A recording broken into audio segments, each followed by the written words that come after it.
um planeta melhor para todas as pessoas viverem. Os cuidados com o meio ambiente vão muito além do discurso militante. As mudanças climáticas são uma realidade e impactam diretamente o desenvolvimento da sociedade. Sobre o assunto, eu converso com John James. Ele é norte-americano, está no Brasil há 8 anos, é doutor e professor da pós-graduação em Gestão Ambiental da Universidade Positivo e fala conosco aqui de Curitiba. Tudo bem, John? Tudo bem, obrigado. As mudanças climáticas sempre ocorreram ou elas são um fenômeno do nosso tempo? Sim, as mudanças climáticas sempre acontecem, né, durante, os bilhões de anos que nosso planeta existe. É importante entender o que é o clima, né, e o que é o tempo, né. O clima, né, é um período mais longo do que o tempo, né. O tempo varia, né, dia a dia. O clima, quando pensamos sobre o que é o clima, né, de uma região ou um período de tempo, média deste tempo durante este tempo e neste espaço. Normalmente em torno de 30 anos para medir este média de temperatura, níveis de precipitação. Então, o que é mudanças climáticas neste entendimento pelo definição do ONU, e são essas mudanças no longo prazo destas temperaturas e esses padrões de tempo. E sim, são naturais, acontece durante milhões de anos, milhares de anos. Podemos dizer que estes últimos 10, 12 mil anos, durante o período que nossa espécie evoluiu, né? E temos a revolução agrícola, etc., e nossas civilizações cresceram, tivemos um clima estável, né? Que deixou nossa espécie evoluir, deixou nossa espécie criar essas civilizações complexas que vivemos hoje. Quais dessas mudanças são fenômenos exclusivamente naturais? Temos o energia do Sol, né, entrando na nossa atmosfera, chegando à Terra, o mar, e sendo refletido ou absorvido, né, pela nossa Terra. E a diferença desta balança, se mais radiação está entrando do que saindo, vai determinar a balança dessa energia que vai, né, esquentar ou esfriar nosso planeta. Então, aspectos naturais, né, que vai mudar o clima, podemos ver as mudanças na radiação solar, né, o próprio Sol, ao longo do tempo vai aumentar ou diminuir, né, sua própria radiação. Também mudanças na órbita do nosso planeta, pode ter mudanças na fração da radiação solar que é refletida, né? Pensa nos dois pontos polares onde tem bastante gelo. O gelo vai refletir mais radiação solar do que, por exemplo, uma floresta, né, que tem maior nível de observação. Outras fenômenos naturais que podem impactar o clima, por exemplo, vulcanos, que vai emitir, né, cinzas, vários gases como CO2, por exemplo.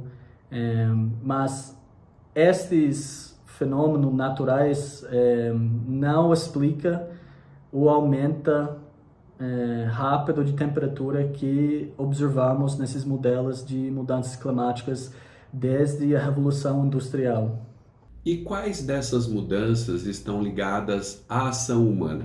O principal é a queimada de combustíveis fósseis, né? O CO2 é responsável por em torno de 72% da contribuição para o efeito de estufa, né?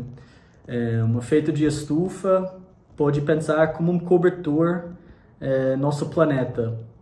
Tem efeito de estufa natural, o fato que temos água, nuvens, CO2, outros gases naturalmente no clima, né, que mantém a temperatura bom para a nossa espécie e várias outras espécies na planeta. Sem este efeito de estufa, a temperatura na superfície seria muito baixa, muito frio, não deixaria nossa espécie e outras espécies viver.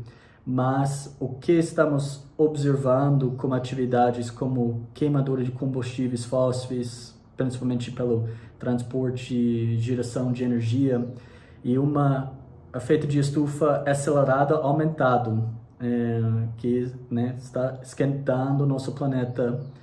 Outras atividades, fabricação de cimento, desmatamento, que vai alterar esse balanço de CO2 na atmosfera. Outras gases naturais para destacar aqui seria metano, vários processos de agrícola, o queimada de gás natural também vai lançar metano, o N2O, que vem muito de maneira que a gente gerenciar o solo agrícola, o uso de fertilizantes excessivamente. Existem exageros por parte dos ambientalistas ou as pessoas, de modo geral, continuam não acreditando na importância dessas mudanças climáticas? Sim, continua pessoas que duvidam essas tendências ou acham que os impactos têm um lado benefício, mas desde a década de 80 o consenso científico do Painel Internacional de Mudanças Climáticas, o IPCC, sigla em inglês, o consenso é que as atividades humanas estão contribuindo para essas mudanças climáticas. E um exemplo simples para apontar, para comprovar este impacto das atividades humanas, podemos ver o tipo de carbono que está na atmosfera. Cada elemento, ele vai ter variações chamadas isotopos. Essa é basicamente a diferença entre o número de núcleos no seu núcleo. Então tem prótons, núcleos. O carbono normalmente tem 12, mas também tem outra variação com 13. Os combustíveis fósseis, como elas são fósseis de antigas plantas, animais, elas são ricos em C12, um isotopo C12.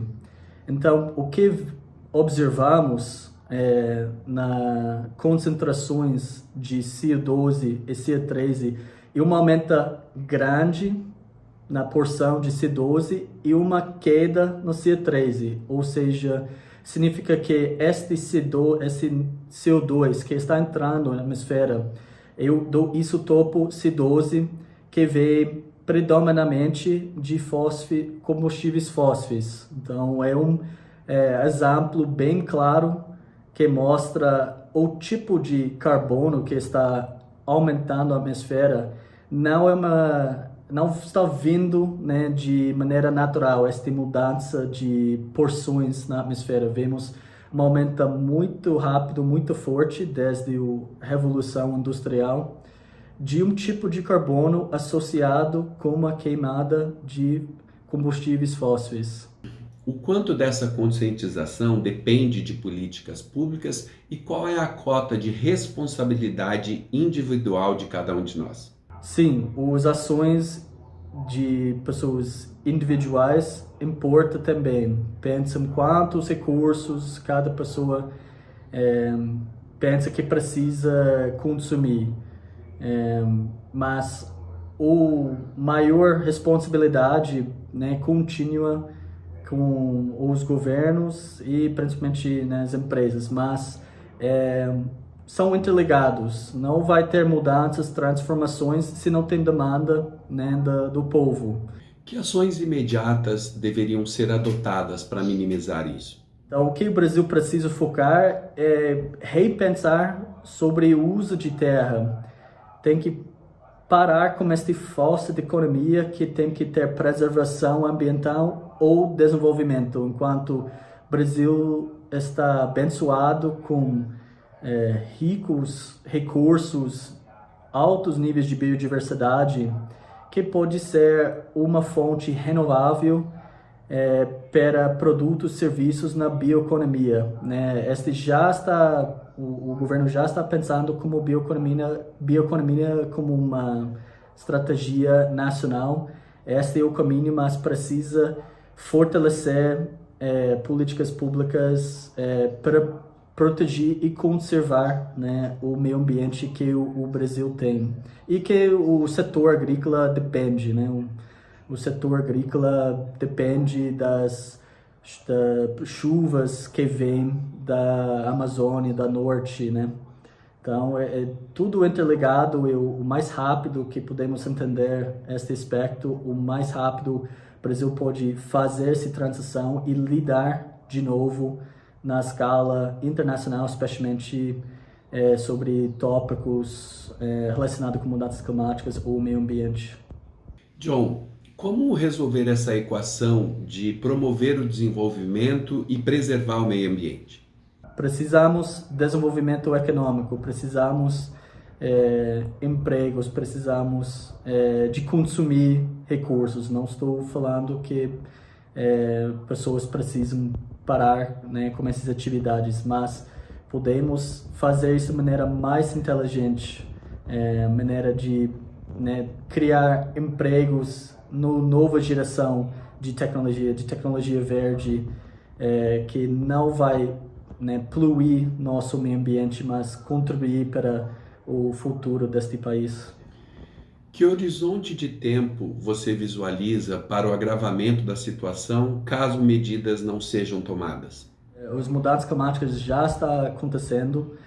Esta foi a conclusão dos últimos relatórios do Painel Internacional de Mudanças Climáticas, do ONU. Então, se não conseguimos, né, limitar, né, essas emissões até o 2025, né? Não estou falando daqui 10, 20 anos, estamos aqui falando 3 anos. Se não conseguimos limitar nossas emissões até 2025, esta meta de não deixar a temperatura global aumentar mais do que 1,5 graus Celsius até o final do século, não vamos conseguir atingir esta meta, né? Nossa meta atual é essa, para não deixar a temperatura global média até o final deste século aumentar 1,5, né?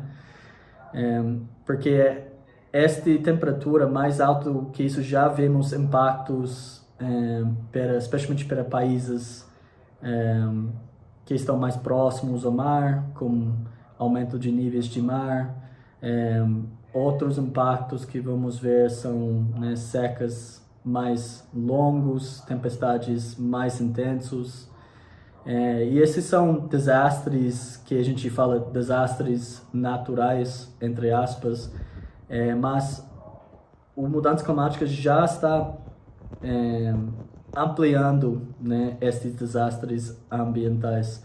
Então, o tempo não é mais 2, 3 décadas se nada é tomado, não. Especialmente esta década aqui, né, até 2030, é nossa década para responder esse problema ou começar, né, viver com as consequências.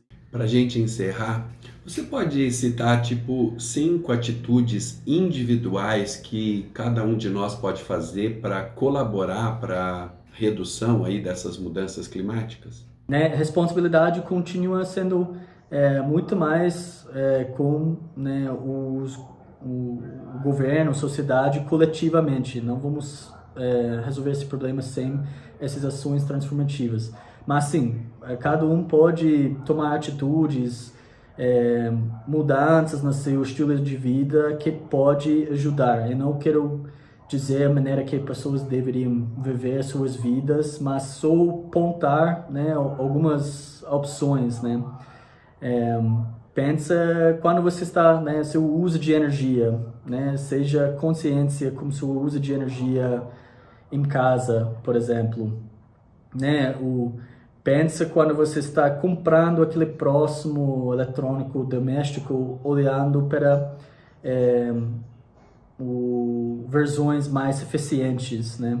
Isso vai ter o benefício na bolsa, né, de economizar dinheiro, reduzir o uso de energia, de eletricidade na sua casa, também no consumo de produtos, recursos, né, procurando aqueles recursos que são ecologicamente melhor, né? Certificados pode me ajudar com isso, né? Tome cuidado para, né, verificar que o certificado é real, existe. Também pensa em comprar local, apoiar empresas de amigos, familiares, pessoas da sua região, que vai ter, né, logística mais curto e, por consequência, tem uma logística mais curto, tem menos emissões de transporte, etc. Pensa, ao invés de consumir mais, consumir melhor, né?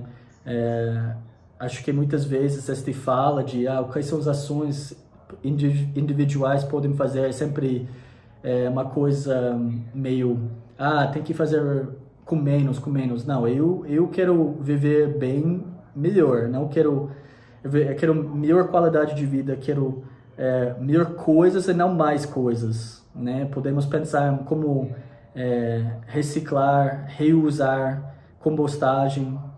Então, pensa em investir em produtos de melhor qualidade que vai durar mais tempo, né, na sua vida.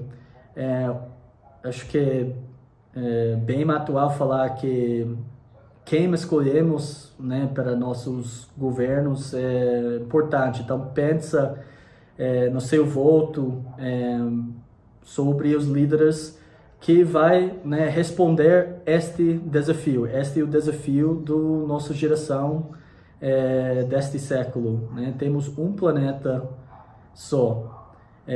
E além de voto, pensa na participação política, né? Este pode envolver, sendo um pouco mais envolvido na nível local, onde você pode ter mais impacto, participando de audiências públicas, de reuniões, de conselhos, de cidades.